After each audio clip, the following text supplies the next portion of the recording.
I feel really lucky in the sense that I've been able to talk to other of your colleagues on our Republican legacy. And the general sentiment I get from the former senators and members of Congress is that they want to bring the Republican Party away from MAGA, away from that movement, away from Trump, and back to more Republican ideals. From that perspective, I mean, how do you view this race? Does that mean you're supporting the more moderate Democrat, Abigail Spanberger? What does that really look like for you? Well, I am.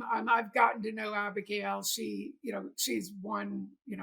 She's been noted for being an effective legislator. She actually won an award that I won when I was in Congress for being one of the most effective members of Congress, passing sort of bipartisan legislation that she worked on with Republicans.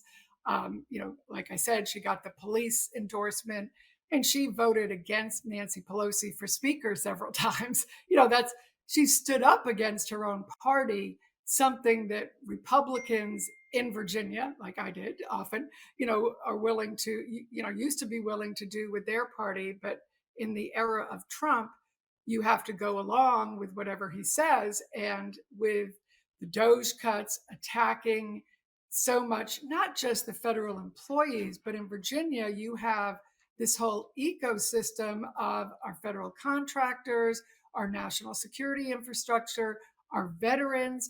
A third of those DOGE cuts are veterans. And so we have a huge veterans population here, not just in Northern Virginia, but all throughout Virginia, down in Virginia Beach.